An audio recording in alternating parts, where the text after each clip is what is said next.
Let's also tell you that President Bola Tinubu has been re-elected as the chairman of the Economic Community of West African States, ECOWAS, for a second term. The president, whose first tenure was due to elapse on July 9th, 2024, has been unanimously re-elected at the just concluded 65th ordinary session of the Summit of Heads of State and Government in Abuja yesterday. And as chairman, President Tinubu is expected to continue driving the implementation of ECOWAS's strategic plans and promoting economic cooperation among member states. This morning, we're joined by African Affairs Analyst David Masanga. Good morning, and thank you for joining us, David. We do not seem to... David, can you please unmute your device? Yes. Great. Good morning. Good morning in Lagos. I am happy again to be interviewed by you two people. Thank you.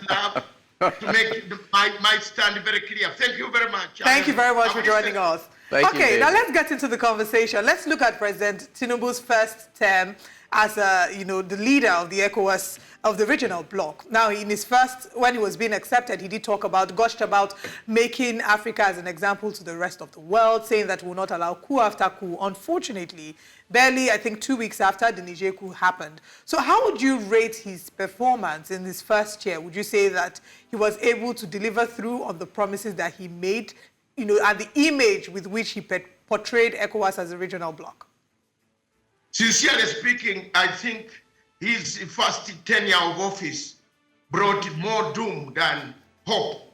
It did not bring any hope for the people of ECOWAS. 3 states went away.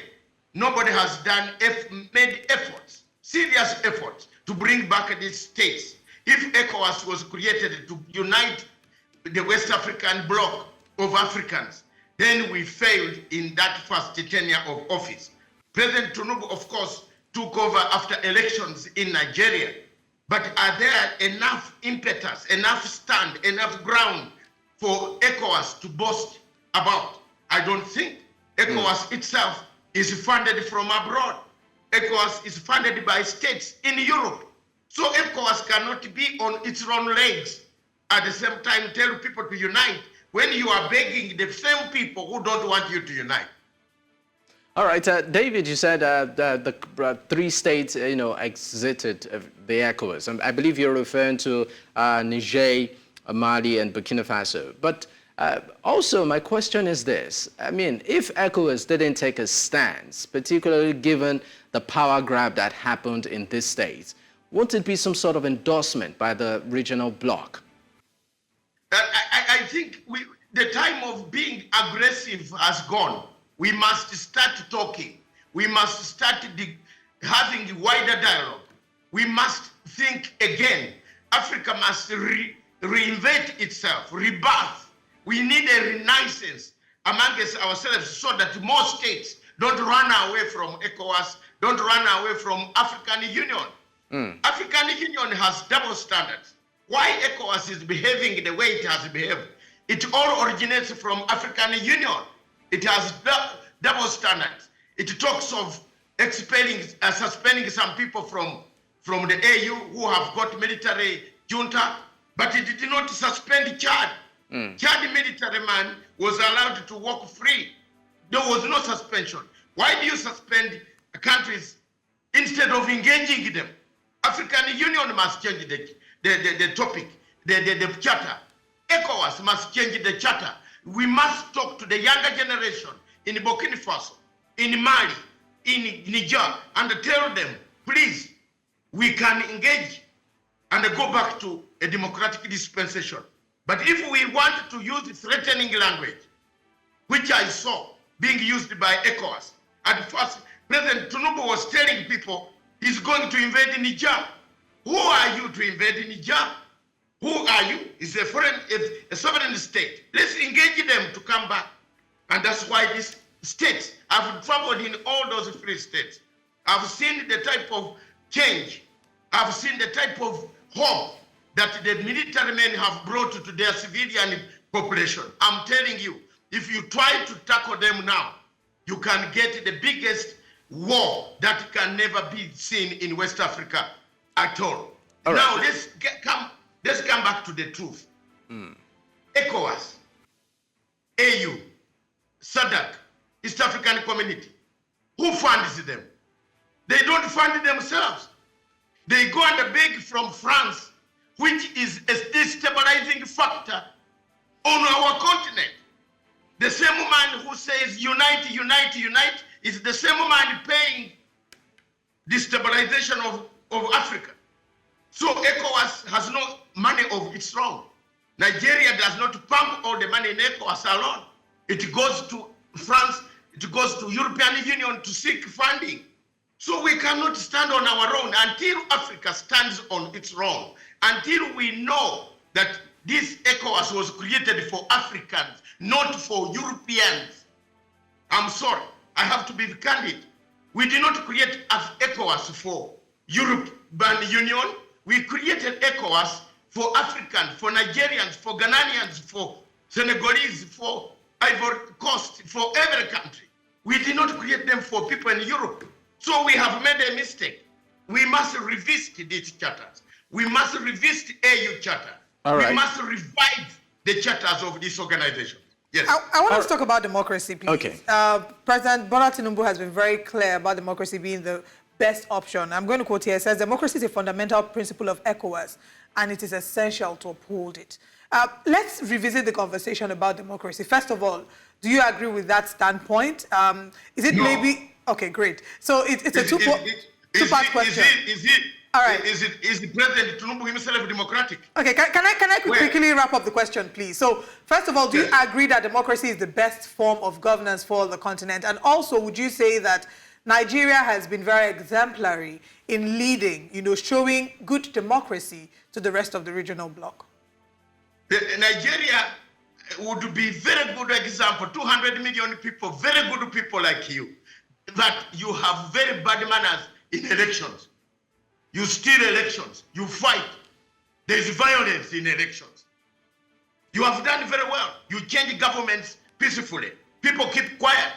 But time has come now. Watch this. People are not going to keep quiet anymore. Our younger generation is rising up. You bungle elections. You bungle elections. You don't do the elections transparently. I was in Nigeria myself as an observer, independently. I saw what happened. People run with boxes. What democracy are you talking about? A democracy, yes, pseudo. We have pseudo-democracy. And we have no military. But we don't have a democratic. What if you call democracy of Socrates, Aristotle? You don't have it. Not yet. No African country has reached that status, except a bit of South Africa, which is again going into chaos because of... David, are you there with us? Democracy. So Africa must go back and find out, my sister, find out what type of democracy they want. What do you want? China 40 years ago, China was the poorest country on the planet Earth, like a church mouse in the church watching the gifts by the churchgoers. But China today, it went back to the factory resetting. It says, what have we done wrong that we can do right now? Africa needs to go back and ask, is this type of Western democracy fit for us? Why do we waste money to change elections every 5 years, every 4 years in Nigeria, when we are going to kill each other? You have been talking of insecurity in Nigeria. All right. Every time you on a television in Nigeria, you feel like you're crying tears. Okay. 200 girls taken, 20 girls stolen, 200 killed, a bomb in here. David, I'm sorry to cut in here. Let's go back to, of course, the fundamentals of ECOWAS. I mean, the main objective of ECOWAS, is to promote economic cooperation amongst member states in order to raise the standard of living and promote economic development. Now, the 5 pillars, some of which include promotion of cooperation and development, harmonization of agricultural, economic, and monetary and industrial policies, the abolition of trade restrictions among member states, and also the implementation of infrastructural schemes. Looking at all of this outlined, objectives of ECOWAS, how will you say this particular body has fared, particularly in recent years, amongst its member states? I will give a credit where it's due. On the question of infrastructure and movement, free movement, ECOWAS member states don't need visas to enter each country. That is correct. Tick. I don't teach students who always are negative. I also give positives. There, ECOWAS has succeeded in terms of bringing back, having a force that can go and topple another dictator who has brought chaos. ECOWAS, security-wise, ECOWAS did very well in Liberia, in Sierra Leone, in Senegal, not in Senegal, in Gambia. We saw that. That is very good. Political unity in ECOWAS seemed to be very good until we were captured by the French. I want to tell you the truth. We have been infiltrated by the French. And I don't fear telling Macron, it is good Macron is going away. Because we don't care. But we keep talking about, breaking off Western influence. I mean, yes. the likes of France, the United Kingdom, the United States. But then these three countries that are ruled by military junta are saying that they want to form fresh alliance with another side of the West, talking about Russia and, of course, Iran in the Middle East. So, I mean, isn't that just, being hypocritical and moving in cycles? Exactly. That's why in political science, you must go back to factory setting. All Africans, we have a problem as Africans. We remove one person and bring the other one. The other states are saying they are going east.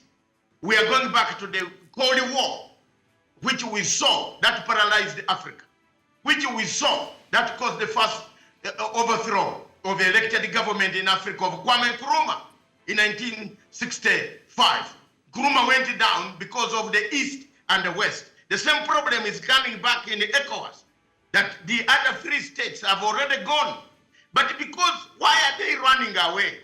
It's because ECOWAS has not coherently put down its feet to accommodate the views of other people. There are people suffering in that region. Insecurity, Boko Haram, Al-Qaeda, ISIS has become the norm of that region. The people in the southeast of your country are being beaten day in, day out. In North, in Kaduna, in Maiduguri, in the Ivory Coast. You saw what happened between Babugo and Ouattara. It was influenced by the French. Let's talk the truth. Let the French get out of our Africa. We are fed up with colonial mentality that has destroyed Africa. And therefore, leave us as Africans. We go back to the factory setting. We say, where did we go wrong? And Tinubu should start looking in this term as a chairman of ECOWAS. Let him ask questions. Where have we gone wrong, Your Excellency Tinubu?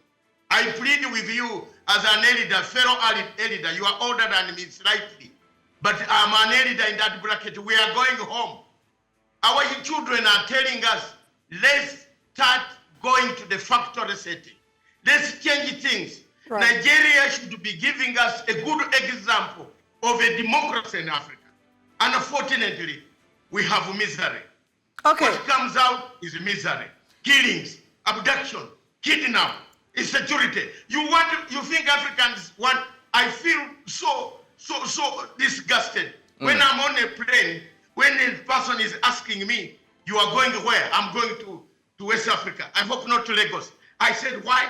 I'm going to Ghana. That's not really not a good person. Yeah, all right. That's a big David, I think my final... My sister and brother, let His Excellency Tinubu think of reorganizing Nigeria. If Nigeria collapses, Africa collapses. If Nigeria coughs wrongly, it gets a cough. The whole Africa will get a cough. You are the biggest population in Africa, but you are not organized. You are killing your own people. Thank you, David. Killing his own people. I think there's no better way to put it, David. Let him tell the army to stop killing people. The army should go for Boko Haram. All right. Thank you so much, David, for highlighting this. We're pressed for time, David. We need to wrap up, but as quickly as possible. Your thoughts on, appointing Joe Maifai to sort of bring back Burkina Faso, Mali, and Niger into the regional bloc. How do you see that playing out? And how do you think, as quickly as possible, that Africa can look within and stop looking for external? Would you say that we all have the resources, we have what it takes to be able to fix our challenges without resorting to external help? Let me tell you, that is a mission failed. The train has left the station. Burkina Faso, that young man I met him, Troll, that captain, the other one of Niger, I met him. They are not reversing. My sister tell the whole world, you see the problem with Africans, we pretend and waste money flying in the plane that you are going to persuade Niger to return. No, these guys told they will not return. They are gone. They have translated their documents in English language, in French. They are gone. The train has left the station. Let's think of something else, that they return to civilian rule. Then we meet in AU.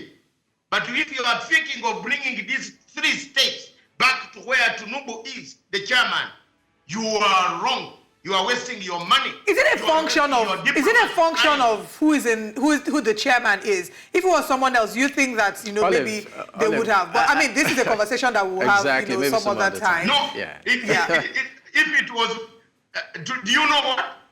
Tinubu threatened them. Now they won't accept.